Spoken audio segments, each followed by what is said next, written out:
बिस्मिल्लाहिर्रहमानिर्रहीम। स्टूडेंट्स, आज हम इंटीग्रेशन का लेक्चर नंबर 10 स्टार्ट करेंगे।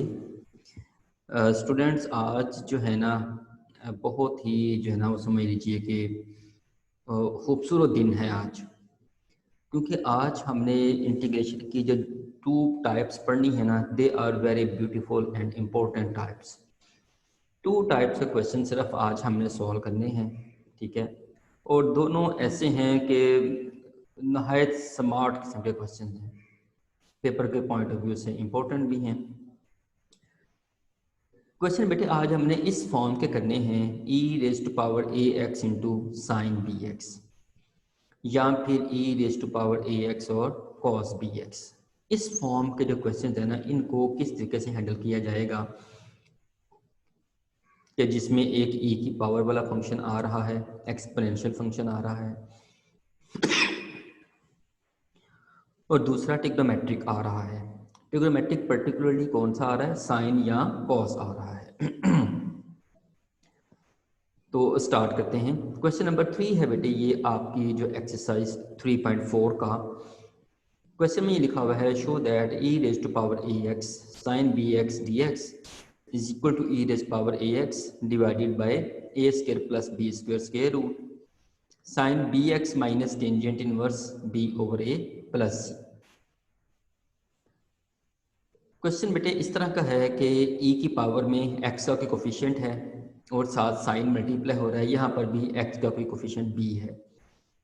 तो रिजल्ट इसका क्या आता है, e raise power A x, यानी कि ये जो एक्सपोनेंशियल है e raise power A x, नीचे क्या आता है ए स्क्वायर प्लस बी स्क्वायर का स्क्वायर रूट, ये जो e की पावर में कोफिशिएंट है और इस साइन के साथ कोफिशिएंट है, इन दोनों के स्क्वायर्स का सम करके स्क्वायर रूट करेंगे, ये नीचे आएगा। और साथ में क्या आएगा, sine of B X minus tangent inverse B over A. ये बेटे इसका रिजल्ट है। इसको ना आपने अपने फार्मूलों की लिस्ट में भी लिख लेना है, इसको एज अ फार्मूला भी आपने याद रखना है। और अगर ये दूसरे वाला करते हैं कॉस वाला, तो यहाँ पर भी कॉस होगा और यहाँ पर भी कॉस होगा, लेकिन लेफ्ट हैंड साइड में अगर साइन की जगह पर कॉस आ गया तो राइट हैंड साइड में भी साइन की जगह पर कॉस आ जाएगा। अब ये रिजल्ट बेटे आपको बनाने के लिए कहा गया है कि ये रिजल्ट बनाएं, तो रिजल्ट कैसे बनेगा, चलते हैं इसके सॉल्यूशन की तरफ। e raised power A X multiply by sine B X, अगर एक एक्सपोनेंशियल और एक ट्रिग्नोमेट्रिक फंक्शन मल्टीप्लाई हो रहा हो तो आपने इसके बारे में पढ़ा था कि इसको आप बाय पार्ट के तरीके से सॉल्व करेंगे। फर्स्ट फंक्शन दोनों में से किसको रखा जाएगा और सेकंड फंक्शन किसको रखा जाएगा, इसके लिए हम ये टेक्निक आईलेट की पढ़ते आ रहे हैं। t का मीनिंग ट्रिग्नोमेट्रिक फंक्शन, e का मीनिंग एक्सपोनेंशियल फंक्शन। t चूंकि पहले आ रहा है, इसका मीनिंग है ट्रिग्नोमेट्रिक फंक्शन फर्स्ट फंक्शन होना चाहिए और एक्सपोनेंशियल को सेकंड फंक्शन होना चाहिए। लेकिन स्टूडेंट्स ये बात याद रखिए, जब एक्सपोनेंशियल और ट्रिग्नोमेट्रिक आ रहे हो ना, पर्टिकुलरली e के साथ साइन या e के साथ कॉस आ रहा हो, देन आप इस रूल को चेंज भी कर सकते हैं। आइडिएट यानी कि एक्सपोनेंशियल पहले और ट्रिग्नोमेट्रिक बाद में, तब भी हो जाएगा, कोई मसला नहीं है। यानी कि इस क्वेश्चन को दोनों तरीकों से कर सकते हैं, लेकिन ये पर्टिकुलरली हम इसी टाइप की बात कर रहे हैं। ले जी बेटे, बाय पार्ट स्टार्ट करते हैं। First function as it is, integral of second, sine का इंटीग्रल क्या होता है, माइनस कॉस बी एक्स, और नीचे बी आ जाएगा क्योंकि एक्स का कोफिशिएंट यहाँ बी है। फिर आप नेगेटिव साइन लगाएंगे, इंटीग्रेशन साइन लगाएंगे, देन आप इंटीग्रल ऑफ सेकंड लिखेंगे और डेरिवेटिव ऑफ फर्स्ट लिखेंगे। तो e raise power A X का डेरिवेटिव क्या होगा, e raise power A X multiply by A, क्योंकि आपने आगे ए एक्स का भी डेरिवेटिव लेना होता है जो a आ जाता है, साथ डी एक्स आ गया।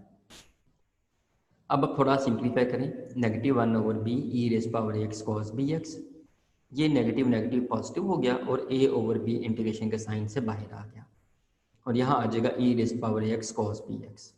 अब देखें दोबारा से इसी किस्म की सिचुएशन बन रही है, पहले e की पावर ए एक्स था, साइन बी एक्स था, अब e की पावर ए एक्स और कॉस बी एक्स आ गया है। तो अब क्या करेंगे, अब दोबारा बाई पार्ट लगा देंगे इसके ऊपर। अब ये शुरू वाली टर्म तो एज इट इज आएगी, इसके ऊपर बाई पार्ट लगाते हैं।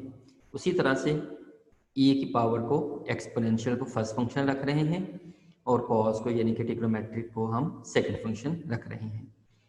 First function as it is, integral of second, cos का इंटीग्रल क्या होता है sine, sine B X divided by B, नीचे बी क्यों आएगा क्योंकि एक्स का कोफिशिएंट बी है। फिर हम नेगेटिव साइन लगाएंगे और इंटीग्रेशन का साइन लगाएंगे, इंटीग्रल ऑफ सेकंड लिखेंगे और डेरिवेटिव ऑफ फर्स्ट, e की पावर ए एक्स का डेरिवेटिव क्या होता है ए ई रेज़ पावर ए एक्स जी। अब इसको दोबारा सिंप्लीफाई करें, ये a ओवर b ब्रैकेट के अंदर मल्टीप्लाई होगा, इस b से मल्टीप्लाई होकर b स्क्वायर होगा और e raise power x sine B X आ जाएगा। अब ये वाला a और ये वाला b, ये भी a ओवर b है, ये इसके बाहर आएगा और इस बाहर वाले a ओवर b से मल्टीप्लाई होके a square over b square बनेगा और बाहर चूँकि पॉजिटिव साइन था और इसका नेगेटिव साइन था तो इसके साथ नेगेटिव साइन आएगा, ये आ जाएगा e raise power A X sine of B X. अब बेटे गौर कीजिए, क्वेश्चन आपने स्टार्ट कहाँ से किया था, e raise power A X sine B x आपने क्वेश्चन स्टार्ट किया था, आपने 2 बार बाई पार्ट लगाई है तो दोबारा से यही फंक्शन बन गया है। इसको हम क्या बोलते हैं, इसको हम बोलते हैं री अक्रेंस ऑफ द इंटीग्रैंड। देखिए ना, जहाँ से आपने क्वेश्चन स्टार्ट किया था e raise power A X sine B x, आपने 2 टाइम्स बाई पार्ट लगाया, दोबारा यही बन गया, यानी कि ये हमारा इंटीग्रैंड है ये री अक्कर हुआ है। बेटे हमारे सिलेबस में ना 3 टाइप के ऐसे क्वेश्चंस हैं जिनमें जो इंटीग्रैंड है वो री अक्कर होता है, जिनमें से एक टाइप जो है ना वो ये वाले हम कर रहे हैं। ऐसे क्वेश्चन को कैसे हैंडल करते हैं जब दोबारा से वही वैल्यू बीच में आ जाए, क्योंकि आपने स्टार्ट पे ही इस पूरी वैल्यू को किसके इक्वल सपोज किया होगा आई के इक्वल, जब दोबारा वो वैल्यू बीच में अक्कर हो जाए ना तो बेटे आपने यहाँ पर क्या करना है, इसकी वैल्यू आई पुट कर देनी है। अब देखिए हमने क्या किया, e raise power A X sine B X integral, इस पूरे की जगह पर आपने क्या लिख दिया आई लिख दिया। अब चूंकि इंटीग्रेशन का साइन बीच में से खत्म हो चुका है इसलिए कांस्टेंट ऑफ इंटीग्रेशन यहीं पर आ जाएगा। अब आपने तो एक्चुअली आई की वैल्यू फाइंड करनी है ना, क्योंकि आपने गिवन इंटीग्रल को आई सपोज किया हुआ है, तो आप इस आई वाली वैल्यू को ले आएंगे लेफ्ट साइड पे, नेगेटिव वैल्यू थी लेफ्ट पे आकर पॉजिटिव हो जाएगी और एक आई पहले यहाँ पर मौजूद है, तो इस दोनों टर्म्स में से जब आई कॉमन लेंगे तो ये बन जाएगा 1 प्लस ए स्क्वायर ओवर बी स्क्वायर, और ये वाली टर्म जो है यहाँ पर आपने क्या किया, e raise power A x इन दोनों में से कॉमन लिया और इन दोनों का आपने एलसीएम भी ले लिया। इन दोनों का एलसीएम क्या आएगा, b और b स्क्वायर का b स्क्वायर, ये इसका b स्क्वायर के साथ कैंसिल होगा और a के साथ साइन बी एक्स ये ऊपर आ जाएगा, a के साथ साइन बी एक्स।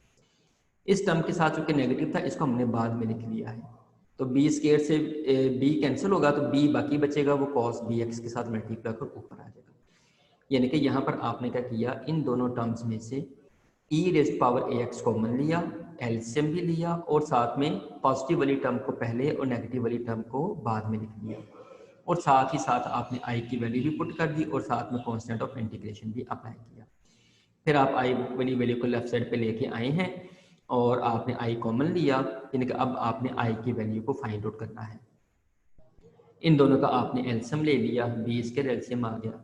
अब ये बेटे i के साथ वैल्यू है ना ये सारी राइट पे जाएगी, b स्क्वायर इधर डिवाइड हो रहा है वो इधर आकर इस टर्म के साथ भी मल्टीप्लाई होगा और c के साथ भी मल्टीप्लाई होगा।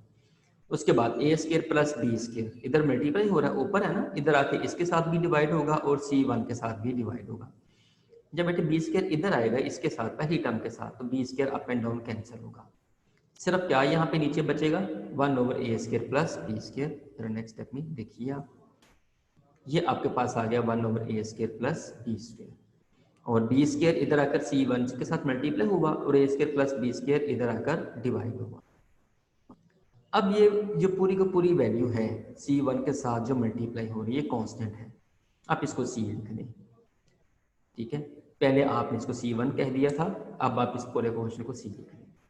अच्छा अब मेरी बात ज़रा गौर से समझिएगा, अगर टॉल्स क्वेश्चन पेपर में आता है ना सिर्फ कि इसको एवेल्युएट करें तो क्वेश्चन हमारा कंप्लीट हो चुका है, इंटीग्रेशन हमारी कंप्लीट हो गई है।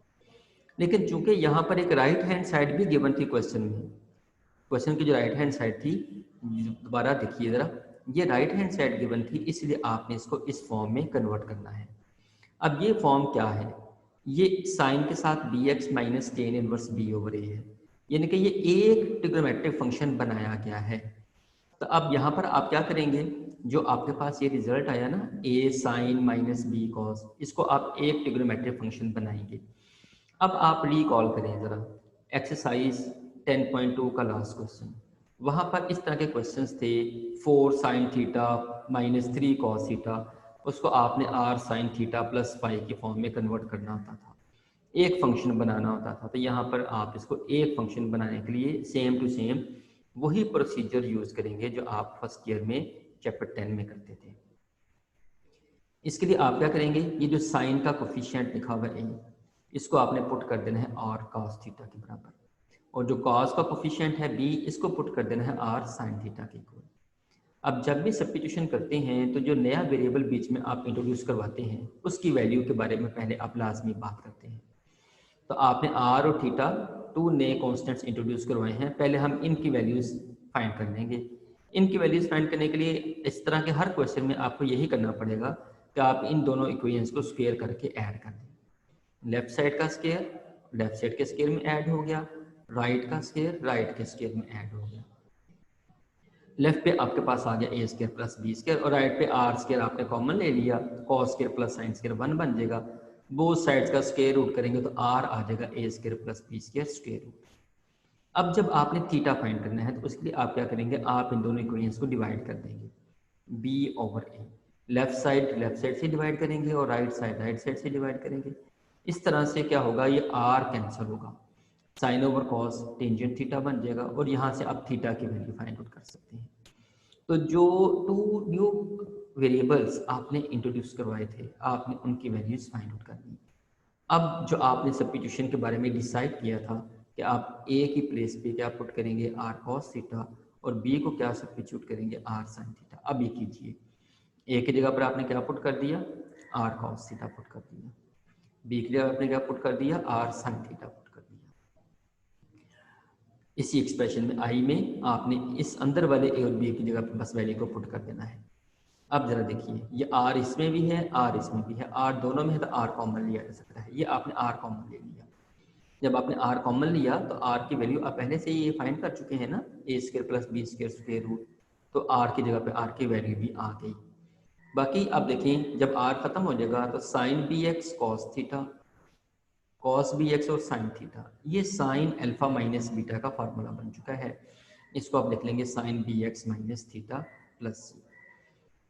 अब A square plus B square की पावर ऊपर 1/2 है, नीचे A square plus B square की पावर 1 है, तो 1/2 में से 1 पावर जो है ना ऊपर जाकर सॉरी होगा क्या, अब नीचे A square plus B square की पावर 1 है और ऊपर ए स्क्वायर प्लस बी स्क्वायर की पावर 1/2 है, तो ऊपर वाली पावर नीचे आकर माइनस हो जाएगी, तो नीचे 1/2 पावर बाकी रहेगी।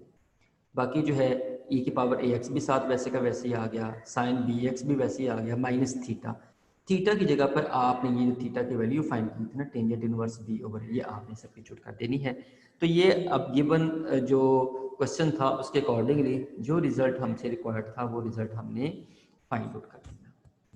तो स्टूडेंट्स देखिए कितना मतलब प्यारा क्वेश्चन है कि इसमें जो चैप्टर 10 है फर्स्ट ईयर का वो भी यूज़ हो रहा है, बाई पार्ट भी 2 बार लगा रहे हैं, और रीअकरेंस ऑफ इंटीग्रैंड हो रही है। ठीक है, तो इस हवाले से आपने इसको अच्छे तरीके से मतलब प्रिपेयर करना है, याद रखना है कि ये रीअकरेंस ऑफ इंटीग्रैंड वाला पहला केस है। अब बेटे जिस तरह से आपने ये क्वेश्चन किया है जो इसका कॉज वाला है वो इसी तरीके से आप लोग खुद कंप्लीट करेंगे, और उसके आंसर में ना ये बस साइन की जगह पे कॉज आ जाएगा। ठीक है, ये आपकी बुक में एक एग्जांपल है कॉज वाली ना, वो आप एग्जांपल से भी हेल्प ले सकते हैं अगर कोई मसला हो। वैसे तो इंशाल्लाह मसला इसमें कोई नहीं होगा, आप आराम से सॉल्व कर सकते हैं। अब इसी शेप के कुछ क्वेश्चंस और भी हमारे बुक के अंदर गिवन है, अब हम उन क्वेश्चंस की तरफ चलते हैं। जी बेटे, क्वेश्चन नंबर 1 का एक पार्ट जो है ना वो रह गया था जो हमने अभी तक नहीं किया था, बाकी तो हमने मतलब ये है कि क्वेश्चन 1 के सारे पार्ट्स कर दिए थे। ये चूँकि अभी जो हमने क्वेश्चन नंबर 3 किया है ये इसके साथ मिलता क्वेश्चन था, इसलिए मैंने उस वक्त इसको स्किप कर दिया था क्योंकि मुझे पता था कि मैंने इसको क्वेश्चन नंबर 3 के साथ जाके करना है। देखिए बेटे क्वेश्चन क्या है, e raise power x sin x multiply by cos x। पहले भी एक क्वेश्चन में साइन और कॉस मल्टीप्लाई हो रहे थे, तो उसको हमने बड़ी आसानी के साथ हैंडल कर लिया था। हमने इसको 2 से मल्टीप्लाई डिवाइड किया था, यहाँ पर भी हम इसको 2 से मल्टीप्लाई और डिवाइड कर देंगे। तो 2 साइन अल्फा कॉस अल्फा का फॉर्मूला लगा के साइन 2x बन जाएगा। अब ये बिल्कुल क्वेश्चन नंबर 3 ऐसी शेप बन गई है। क्या करेंगे, आप इस पे बाई पार्ट अप्लाई करेंगे। दोनों में से जिसको चाहे फर्स्ट फंक्शन रख लें, जिसको चाहे सेकंड फंक्शन रख लें, कोई प्रॉब्लम नहीं होना है। हम ई रेज़ पावर एक्स को फर्स्ट फंक्शन रख लेते हैं। First function as it is integral of second. Sine का इंटीग्रल क्या होता है, negative cos 2x divided by 2। फिर नेगेटिव साइन और integration sine, integral of second और डेरिवेटिव फर्स्ट। ई एक्स का डेरिवेटिव क्या होता है, वो तो ई एक्स ही होता है। अब आप इस 2 को अंदर मल्टीप्लाई कर दीजिए, ये बन जाएगा negative 1/4 E raise power X cos of 2x। अब ये नेगेटिव नेगेटिव पॉजिटिव होगा, 1/2 को जब अंदर मल्टीप्लाई करेंगे तो 1/4 होगा ई raise power X cos 2x। अब पहले क्वेश्चन में ई एक्स साइन था, अब ई एक्स कॉस बन चुका है, तो अब इसके ऊपर दोबारा बाई पार्ट अप्लाई होगी। ये फर्स्ट टर्म आ जाएगी आपके पास एज इट इज। मतलब बेटे अगेन ई एक्स को आप फर्स्ट फंक्शन रख रहे हैं और कॉस को आप सेकंड फंक्शन रख रहे हैं।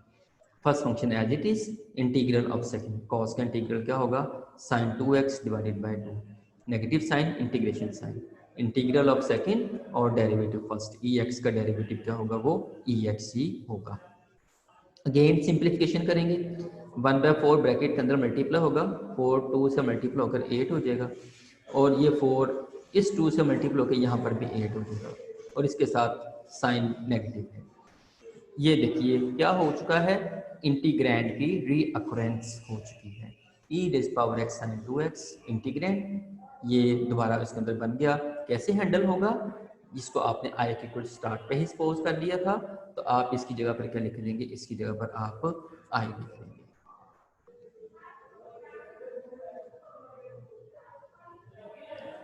ठीक है।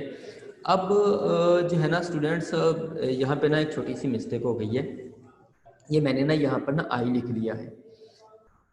यहाँ पर आप देखें ना, ई एक्स साइन 2x की वैल्यू हमने पुट की है ना, 2 इधर लेफ्ट साइड पे आई था ना, जब 2 इधर आएगा तो यहाँ पर 2i होना चाहिए था। तो बेटे ये अब ना आपने खुद ही ठीक कर लेना है कि यहाँ पर जो i लिखा हुआ ना, यहाँ पर एक्चुअली आपने क्या लिखना है, आपने 2i लिख लेना है, क्योंकि क्वेश्चन जो था उसमें बाहर जो था वो 1/2 आ रहा था। तो ये थोड़ा सा इसमें ना मिस्टेक हो गई है, आपने इसको खुद ठीक कर लेना है, क्योंकि मेथड आपको समझ आ गया है, आपको मसला आपके लिए नहीं है। तो यहाँ बेटे आपने 2i लिख देना है। उसके बाद ये पूरी वैल्यू को अभी मैं इसी के हिसाब से आपको समझा देता हूँ जैसे मैंने किया हुआ है। इस पूरी वैल्यू को उठा के ना आप लेफ्ट साइड पे ले आए, नेगेटिव वैल्यू थी तो इधर आकर पॉजिटिव हो जाएगी, आई कॉमन लिया, ठीक है। आई के साथ जो वैल्यू मल्टीप्लाई हो रही है वो इधर आकर दोनों टर्म्स के साथ, इसके साथ फर्स्ट टर्म के साथ भी और सेकंड टर्म के साथ भी डिवाइड होगी, और इन दोनों टर्म्स को आप सॉल्व कर रहे हैं। ई की पावर एक्स कॉमन लिया और इसका फिर आपने एलसीएम लिया, ठीक है जी। तो अब जब ये वैल्यू इधर आकर डिवाइड होगी, ठीक है, तो 8/9 इसके नीचे भी आना है और इसके नीचे भी आना है। अब इसके नीचे आएगा तो यहाँ पे 8 कैंसिल होगा, 1/9, तो यहाँ पर 8/9 जब आएगा उसको C1 से जब मल्टीप्लाई हो रहा है, इसको आप क्या कह देंगे, इसको आप C कह देंगे। तो ये आपके पास रिक्वायर्ड रिजल्ट आ गया। अब इस क्वेश्चन में ना राइट हैंड साइड नहीं दी गिवन, अगर राइट हैंड साइड गिवन होती तो आप इसको ना सब्स्टिट्यूट कर लेते। यहाँ पर एस साइन का जो कोफिशिएंट है 1, इसको r cos थीटा पुट करते, जो कॉस का कोफिशिएंट है 2, इसको r sin थीटा पुट करते, ठीक है। तो बहरहाल यहाँ पे राइट साइड जो नहीं गिवन, यही हमारा आंसर है, इसमें मजीद कुछ भी करने की जरूरत नहीं है। क्वेश्चन नंबर 2 का थर्ड पार्ट। अब जहाँ जहाँ ये शेप, इस शेप का क्वेश्चन है ना, मैं सारे वो आपको करवा रहा हूँ। क्वेश्चन 2 का थर्ड पार्ट बेटे आपके पास है ई की पावर साइन 2x, ई की power x multiply sine 2x multiply by cos x, ये आपके पास आ रहा है क्वेश्चन। अब इसमें साइन और कॉस मल्टीप्लाई हो रही है, ऊपर वाले में और इसमें क्या डिफरेंस है। ऊपर वाले क्वेश्चन में ये था कि साइन और कॉस दोनों का एंगल जो था ना वो सेम था, यहाँ पर एंगल डिफरेंट हो गया है। अब जब बेटे साइन और कॉस का डिफरेंट एंगल हो और ये मल्टीप्लाई हो रहे हो, इसके लिए भी मैं आपको एक टेक्निक लिखवा चुका हूँ। मैंने बताया था कि यहाँ पर प्रोडक्ट टू सम का फॉर्मूला लगा लें। प्रोडक्ट टू सम का फॉर्मूला लगाने के लिए आपने इसको 2 से मल्टीप्लाई भी कर दिया और 2 से डिवाइड भी कर दिया।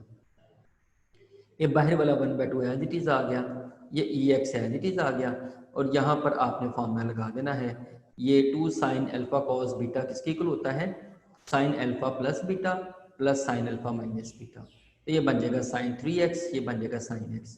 उसके बाद 1/2 और ई एक्स को अंदर मल्टीप्लाई करके आप अलग अलग कर दें। अब देखिए, अब आपके पास ना दो क्वेश्चन बन चुके हैं, एक ये बन चुका है e raise power x sine 3x, एक ये बन चुका है e raise power sine x।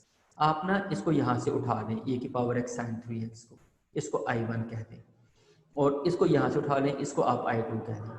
अब पहले आप इसको पूरे को सॉल्व करके इसका रिजल्ट निकाल लें, फिर इसको सॉल्व करके इसका रिजल्ट निकाल लें, फिर उसको इस इक्वेशन नंबर ए में दोबारा पुट कर देना। शुरू में इसको ए का नाम दे दो, इसमें ना इस पूरी वैल्यू का जो रिजल्ट आएगा वो यहाँ पे सब्स्टिट्यूट हो जाएगा, और इस पूरी वैल्यू का जो I2 का रिजल्ट होगा वो यहाँ पर सब्स्टिट्यूट होगा। अब चूंकि ये कैलकुलेशन है वो आपने खुद करनी है, क्योंकि मेथड मैंने आपको सिखा दिया है, अब कंप्लीट आपने करना है। इस टाइप के जो और क्वेश्चंस हैं वो क्वेश्चन नंबर 2 का एक 6th पार्ट है और एक 7th पार्ट है, ठीक है। अब बेटे इस शेप के जितने भी क्वेश्चंस हैं वो आपने प्रैक्टिस कर लेनी है, कंप्लीट कर लेना है। आज का जो सेकंड हमने इम्पोर्टेंट टॉपिक पढ़ना है, अब उसकी तरफ चलते हैं जी। तो बेटे आज का सेकंड टॉपिक देखें। सेकंड टॉपिक है हमारे पास क्वेश्चन नंबर 2 का ना 8th पार्ट है। इसमें लिखा हुआ है cosecant cube x. Cosecant cube की इंटीग्रेशन आपने कैसे करनी है। अच्छा, कोसिकेंट क्यूब के साथ ही ना हम बाकी सबके क्यूब भी देखते हैं ज़रा, कि अगर साइन का क्यूब हो तो आप उसकी इंटीग्रेशन कैसे करेंगे, अगर कॉस का क्यूब हो तो उसकी इंटीग्रेशन कैसे करेंगे, टेंजेंट का क्यूब हो कैसे करेंगे, कोटेंजेंट का क्यूब हो। जिस तरह से मैंने आपको ना इन सब के ऊपर स्क्वायर लगाकर करवाया था कि तमाम ट्रिग्नोमेट्रिक फंक्शंस के ऊपर स्क्वायर हो तो इंटीग्रेशन कैसे होगी, फिर मैंने सब की पावर 4 भी आपको करवाई थी। अब ये क्यूब वाला चूंकि एक क्वेश्चन आया, मैं इसके साथ ही बाकी क्यूब भी आपको करवा दूंगा, क्योंकि ये जो है ना आगे जाके आना है, ये कॉस क्यूब का क्वेश्चन आगे चल के आ जाना है, ठीक है। वो जो है नेक्स्ट जो हमारी एक्सरसाइज आएगी 5.3.6 जो आएगी उसमें आ जाना है। इसलिए मैं यहीं पे आपको ये बात है ना बता रहा हूँ कि आपने ना तमाम के स्क्वायर के इंटीग्रेशन भी याद रखनी है कैसे होनी है, सबकी पावर 3 की इंटीग्रेशन भी याद रखनी है, सबकी पावर 4 की इंटीग्रेशन भी याद रखनी है। तो मैं क्वेश्चन तो आपको भी करवाता हूँ, पहले मैं साइन क्यूब से स्टार्ट करता हूँ। अगर बेटे साइन की पावर 3 हो, आप इसको क्या करेंगे, आप इसको sine square multiply sine x लिख लेंगे, और इस साइन स्क्वायर को लिख लेंगे 1 माइनस कॉस स्क्वायर। अब इस साइन को जब अंदर मल्टीप्लाई करेंगे ना तो ये साइन एक्स हो जाएगा और ये कॉस स्क्वायर बन जाएगा, cos square multiply sine x. मैं इस नेगेटिव साइन को मैंने साइन के साथ लिख दिया है, क्यों लिखा है मैं भी बताता हूँ आपको। अब ये साइन की इंटीग्रेशन तो आपके पास हो जाएगी नेगेटिव कॉस एक्स। इसकी इंटीग्रेशन कैसे होगी, कॉस का डेरिवेटिव होता है नेगेटिव साइन, क्योंकि कॉस का डेरिवेटिव आगे मौजूद है तो इंटीग्रेशन कैसे होगी, इसकी पावर में ऐड करके डिवाइड कर देंगे। इसलिए आपने ना ये साइन क्यूब की इंटीग्रेशन आपने इस तरह से करनी है। अब कॉस क्यूब की कैसे करेंगे, अगर कहीं कॉस क्यूब का क्वेश्चन आता है तो आगे चल के आना है क्वेश्चन ये। इसको बेटे आप लिख लेंगे कॉस के अलग कर देंगे और कॉस अलग कर देंगे, और जो कॉस के अलग किया ना उसको लिख दिया 1 माइनस साइन के। अब ऊपर वाले क्वेश्चन की तरह हो जाएगा, अंदर मल्टीप्लाई करके अलग अलग करेंगे तो ये सॉल्व हो जाएगा। अच्छा, अगर कहीं टेंजेंट क्यूब आता है तो उसको आपने कैसे हैंडल करना है, आप इसको भी इसी तरीके से करेंगे, टेंजेंट स्क्वायर मल्टीप्लाई टेंजेंट लिख देंगे, और पहले वाले टेंजेंट स्क्वायर को आप सीकेंड में कन्वर्ट करेंगे, ठीक है। जब आप इसको अंदर मल्टीप्लाई करेंगे ना तो ये बन जाएगा टेंजेंट मल्टीप्लाई सीकेंड स्क्वायर, यानी कि टेंजेंट का डेरिवेटिव साथ बन रहा होगा। जब टेंजेंट का डेरिवेटिव साथ बन रहा होगा बेटे तो इंटीग्रेशन कैसे होगी, टेंजेंट स्क्वायर डिवाइडेड बाय 2, और टेंजेंट का फार्मूला आपको पहले ही मालूम है। अब जिस तरह से टेंजेंट क्यूब का किया है वैसे ही कोटेंजेंट क्यूब का आप करेंगे कि कोटेंजेंट क्यूब को आप कोटेंजेंट स्क्वायर मल्टीप्लाई कोटेंजेंट लिख लेंगे, और पहले वाले कोटेंजेंट स्क्वायर को आपको सीकेंड स्क्वायर माइनस 1 लिख लेंगे, ठीक है जी। जी, अब हम चलते हैं पर्टिकुलरली जो हमने क्वेश्चन जो स्टार्ट किया है अभी, कोसिकेंट क्यूब। कोसिकेंट क्यूब की इंटीग्रेशन कैसे होगी। अब ये थोड़ा सा डिफरेंट तरीका इसका है, ये आपने याद रखना है कि कोसिकेंट क्यूब और सीकेंट क्यूब ये बाई पार्ट के मेथड से होते हैं, बाकी चारों तो वैसे ही हो जाते हैं, ये बाई पार्ट के मेथड से होते हैं। आप इसको कोसिकेंट मल्टीप्लाई कोसिकेंट स्क्वायर लिख लीजिए और इसके ऊपर बाई पार्ट अप्लाई कर दीजिए। इस कोसिकेंट को फर्स्ट फंक्शन रख लीजिए, इस कोसिकेंट स्क्वायर को सेकंड फंक्शन रख लीजिए। अब बेटे जो आइलेट रूल आपने बनाया था ना वो कोई रूल नहीं है, मतलब एक टेक्निक है, ट्रिक है, किसको फर्स्ट फंक्शन रखना है किसको सेकंड फंक्शन रखना है। उसके अंदर जो लॉजिक है ना, लॉजिक ये होती है कि सेकंड फंक्शन हम उसको रखते हैं जिसकी इंटीग्रेशन का हमारे पास जो फार्मूला है वो सिंपल फॉर्म में हो। तो कोसिकेंट की इंटीग्रेशन अगर आप करते हैं तो इसका फार्मूला लॉग की फॉर्म में होता है, इसलिए हमने यहाँ पे इसको सेकंड फंक्शन नहीं रखा। कोसिकेंट स्क्वायर को सेकंड रखा है क्योंकि कोसिकेंट स्क्वायर की इंटीग्रेशन क्या होती है, माइनस कोटेंजेंट। तो एक्चुअली हम ये करते हैं कि इंटीग्रेशन हम जिसके लिए हमारे लिए इंटीग्रेशन करना आसान होती है उसको सेकंड फंक्शन रखते हैं, इसलिए हमने वो आइलेट रूल वाली टेक्निक है ना वो बनाई हुई है। अच्छा जी बेटे, first function as it is, integration of second, cosecant square का integral minus cot X, minus sine integration sine, integral of second और डेरिवेटिव ऑफ फर्स्ट। कोसिकेंट का डेरिवेटिव क्या होगा, minus cosecant multiply by cotangent.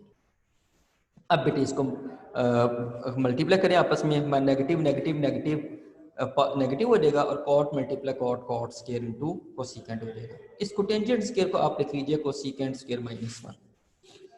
इस cosecant को जब अंदर multiply करेंगे तो ये कोसिकेंट क्यूब एक्स होगा और माइनस माइनस प्लस हो जाएगा और कोसिकेंट जब 1 से मल्टीप्लाई होगा तो कोसिकेंट हो जाएगा। देखो बेटे क्या हुआ है इसमें, इंटीग्रेंड रीअकर हो गया है, यानी कि इंटीग्रेंड रीअकर होने वाली जो दूसरी आपके पास फॉर्म है ना वो है सीकेंट क्यूब और कोसिकेंट क्यूब। ये दो क्वेश्चन मतलब एक साथ हैं एक फॉर्म के जिनमें इंटीग्रेंड रीअकर होता है। मैंने आपको बताया था ना पीछे कि 3 फॉर्म्स ऐसी आएंगी जिसमें इंटीग्रेंड रीअकर होगा हमारे सिलेबस में। एक जो है वो e की पावर ax साइन bx या फिर e की पावर ax cos bx, एक फॉर्म वो होगी। दूसरी फॉर्म ये है सीकेंट क्यूब और कोसिकेंट क्यूब, और तीसरी फॉर्म जो है वो कल आएगी, नेक्स्ट लेक्चर में जाके आएगी। तो कोसिकेंट क्यूब रीअकर हो गया, तो ये किसके इक्वल था, आई के इक्वल। यहाँ पर भी आप क्या लिख देंगे, यहाँ पर भी आप आई लिख देंगे। यहाँ पर आई लिख दिया कोसिकेंट क्यूब की इंटीग्रेशन की जगह पर, और कोसिकेंट का फॉर्मूला लगा दिया log of cosecant minus cotangent, और साथ में प्लस कांस्टेंट ऑफ इंटीग्रेशन कर दिया आपने। लो जी, अब ये आई लेफ्ट साइड पे आके इस आई से ऐड होकर 2i बन जाएगा, और ये 2 अब इधर आकर डिवाइड होगा इसके साथ भी, दूसरी टर्म के साथ भी, और c1 के साथ भी। c1 के साथ डिवाइड होगा तो c1/2 को आपने c का नाम दे दिया, तो ये इसका आंसर आ गया। अब जिस तरह से ये कोसिकेंट क्यूब का आपने किया ना स्टूडेंट्स, इसी तरह से सीकेंट क्यूब वाला क्वेश्चन आप लोगों ने खुद से कर लेना है, ठीक है। तो ये देखिए आज के मतलब बड़े खूबसूरत से क्वेश्चंस आए हैं आपके सामने, ठीक है। अब बेटे ये बात याद रखिए कि 1-2 लेक्चर बस और रह गए इंटीग्रेशन के, उसके बाद यूं समझ लीजिए कि इंटीग्रेशन हमारी कंप्लीट हो गई, बाकी बस कैलकुलेशन और प्रैक्टिस आगे रह जानी है बस, और कुछ नहीं रह जाना आगे। रूल सारे हमने सीख लिए हैं, टेक्निक सारी सीख ली हैं, ठीक है। तो बहरहाल आज जो आपने ये 5-6 क्वेश्चंस किए हैं, अब आप इन सब की अच्छी तरीके से प्रैक्टिस कीजिए। थैंक यू वेरी मच, अल्लाह हाफिज़।